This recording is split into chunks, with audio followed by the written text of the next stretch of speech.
on. Welcome everyone. Welcome everyone to another Ref Brandon and the Todd family YouTube. Whatever you may be doing, thank you. And the Todd family, part of your day, we always greatly appreciate it.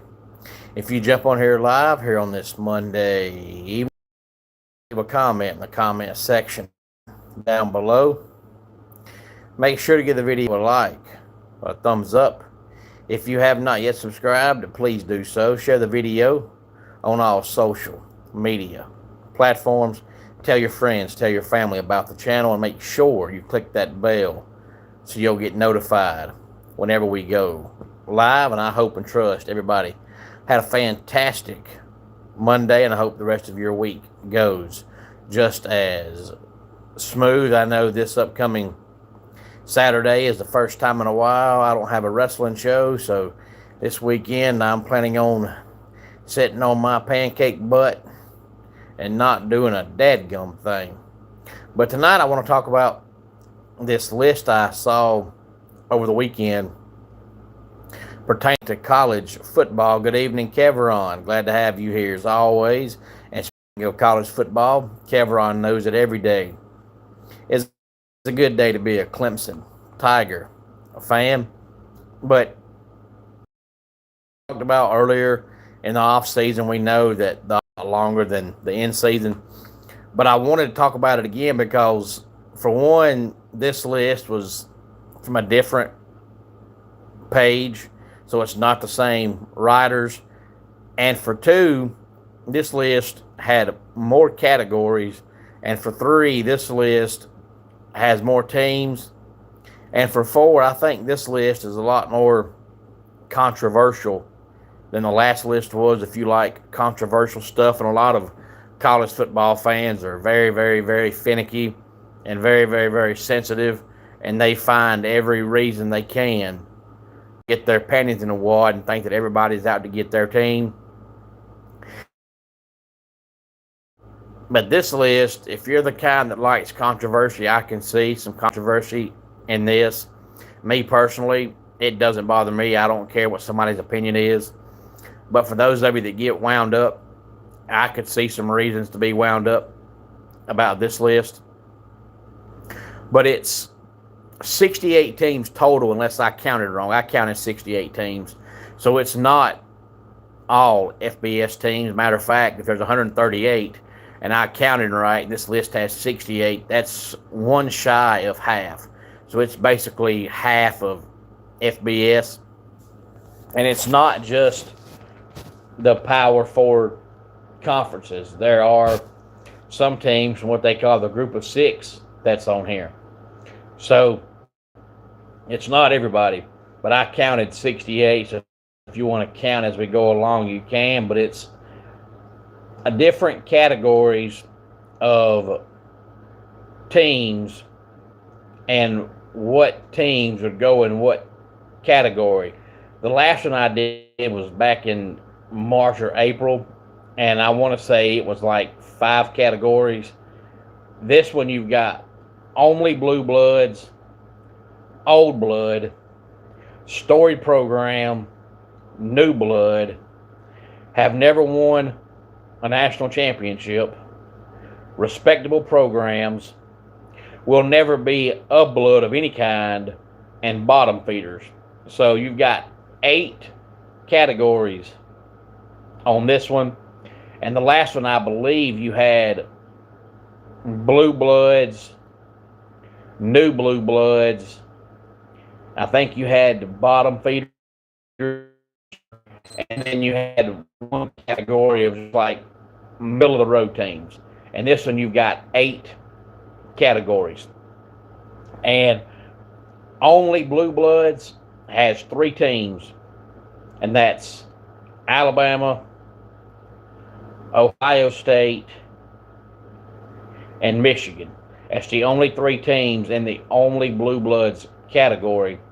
Now, with Ohio State and Michigan, I really personally don't see anything to complain about. Even if you're the kind that just wants to complain to be complaining, I mean, those are 2 teams that have story programs that are good every year. Ohio State had one 6-win season when Luke Fickell was their interim coach. Outside of that, they win 10 plus games under Rich Rodriguez. But outside of that, they're always good. But Alabama, I might have a little trouble saying they're only blue blood because Jimmy Sherrill took over. And then when Nick Saban came along, the 15 years in between, they struggled to go to a bowl game. And a lot of years they didn't. So I don't know if I would say Alabama is the only blue blood.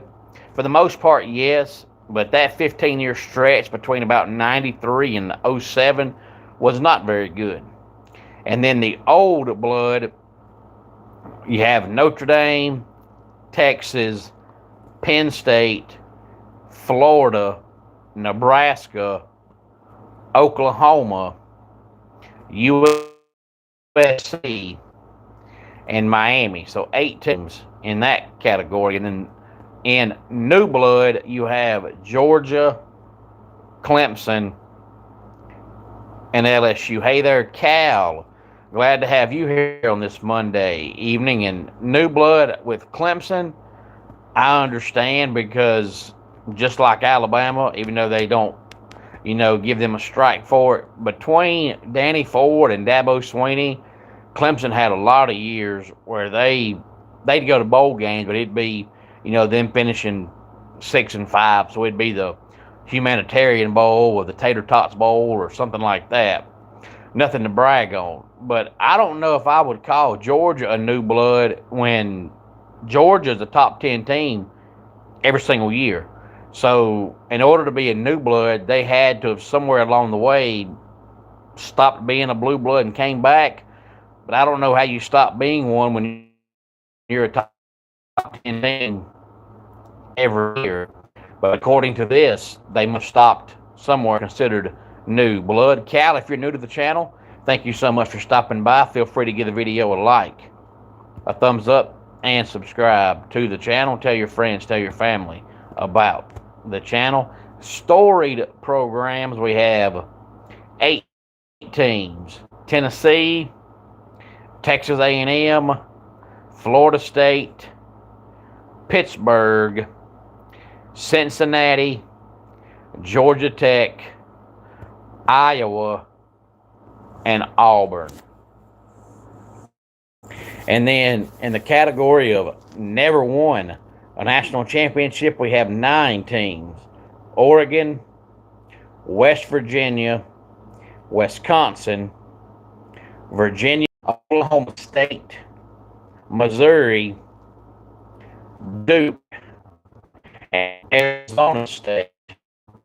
And in the category of respectable programs, we have Indiana, California, Houston, Ole Miss, BYU, TCU, Texas Tech, SMU, Michigan State, Washington, and Louisville. So 11 teams. The only team I have an issue with on that is Indiana. I know now they're definitely respectable, but hey there, I'm going to hope that's Zapata. Glad to have you here on this Monday evening. And Zapata, if you're new to the channel, thank you so much for stopping by. Feel free to give the video a like, a thumbs up, subscribe to the channel, and tell your friends, tell your family about the channel. But until the last couple of years, Indiana was the losingest program in college football. So if 2 good years makes you respectable for your history, to me there's a problem, because their history until they got Cignetti was terrible. They had, I think, 1 year, maybe 2, where they made a bowl game when Antoine Randall was the quarterback, and that had to be in mid to late 90s. And even then, they were only a 6-7 win team. So I don't know how being in a losing team ever and then having 2 top 5 teams makes you a respectable program. But on this list, apparently. It does. And then in the category of will never be any blood, you have 15 teams. And basically all this category is saying is it don't matter what you do, you're never going to be a consistently good football team. You might sneak up and have a really good year here and there. And as a matter of fact, there are some teams on this list that have had really good years here and there, but it's like blips on the radar. And one of these teams on this list, I'm going to give you a stat about, and I guarantee you, unless you look it up, you never know this was fact. But it is. But 15 teams on this list will never be any blood. We have Arizona, Arkansas, Illinois, Baylor, Kansas State, Kentucky, Minnesota, North Carolina, Purdue, Rutgers, UCLA, Virginia, Iowa State, and NC State. Now, the final team on that list, NC State, they've been playing football for 120 years, and they've won 10 games in a season one time. And that was, I want to say it was 2003, but don't quote me on that. But Chuck Amato was the head coach, and Phillip Rivers was the quarterback. So I had to be around that time, early 21st century, early 2000s somewhere. But I want to say 2003, they won 10 games. That's the only time in the history of their program they've had a 10-win season. So that's why Dave Doran is keeping his job so long. Good evening, Eddie. Glad to have you here, Eddie. I've been wondering where you've been. You picked a good night to jump on here. Make sure you go back and watch this whole video because it's strictly been college football.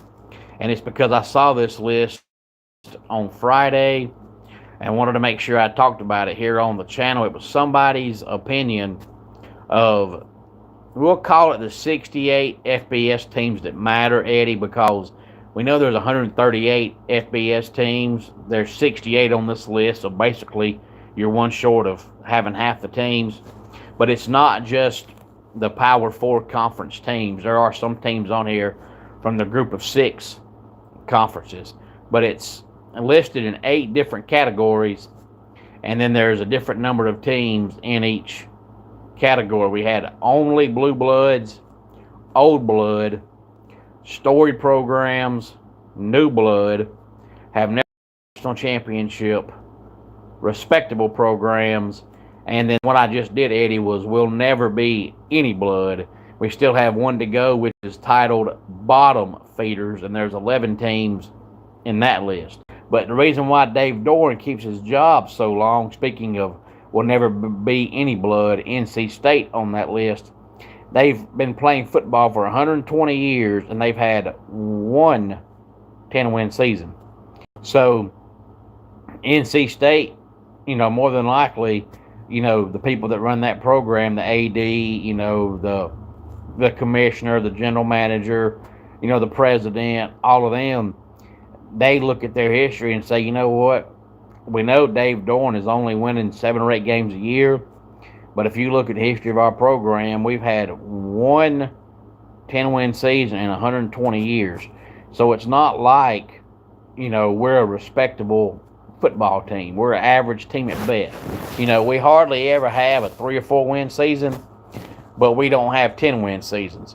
So as long as Dave Doran can give us 7 or 8 wins a year, he's fine.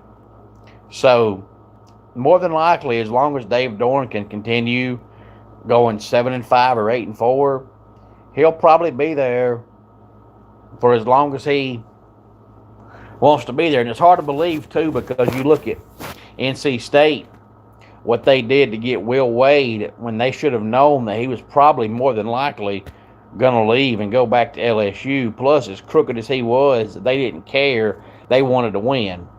And football brings in more money than basketball does. So if you're willing to be that dirty in basketball, why aren't they willing to try it in football? But they seem like they just accept mediocrity. As long as Dave Doran can get us 7 or 8 wins, he's fine. And I've saw their schedule, and I think they can get to 8 wins again this year.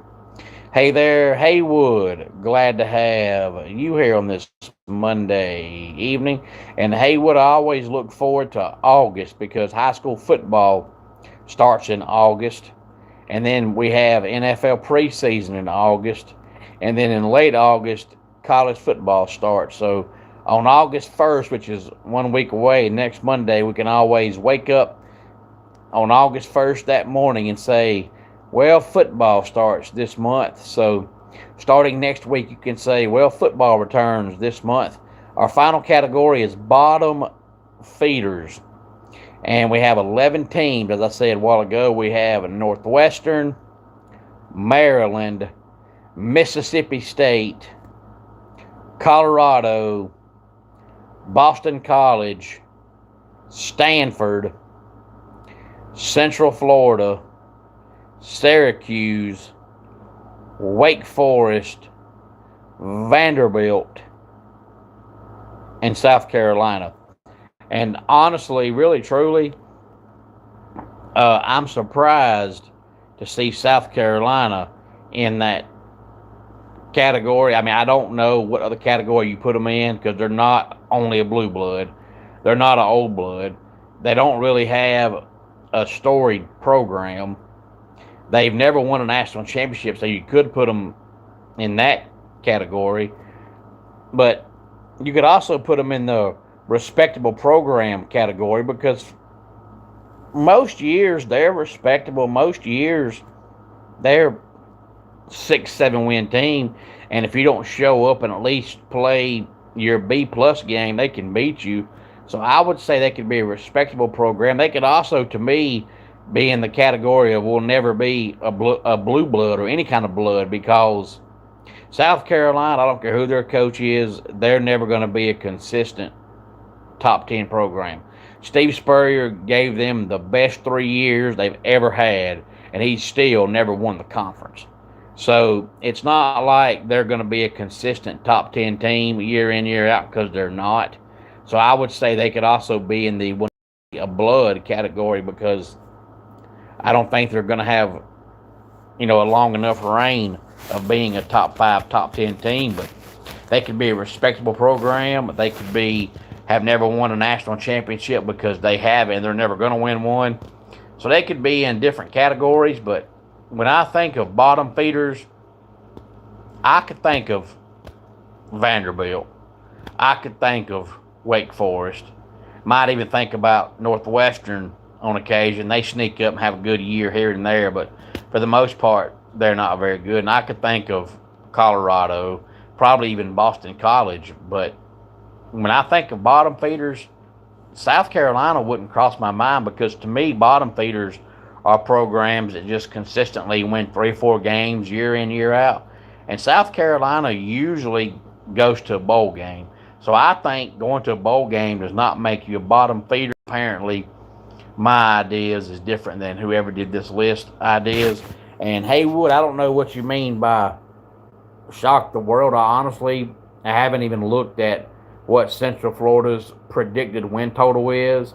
So, if you're saying it's going to be over their, predicted win total, depending on what that is, I could agree with that. But if you're saying they're going to win the national championship, that's not happening. So I guess it depends on what you mean when you say they're going to shock the world. Because if they're picked to win 6 games, I could see them shocking the world and going more than that. But if you say, hey, they're going to win the national championship, no, that's not happening. So I guess it depends on what you mean when you say shock the world. So there's your 8 categories. Only blue bloods, old blood, storied program, new blood, have never won a national championship, respectable program, will never be any blood, and bottom feeders. So any more thoughts on any of this, please feel free to let me know. Let's go ahead and get our dad joke of the day in here. What song from the 50s is a rabbit's favorite rock and roll song. Let's go to the hop. And that does it for today's Ref Brandon and the Todd Family YouTube video. Until next time, it's Ref Brandon saying, just like in pro wrestling, life can be over by the count of 3.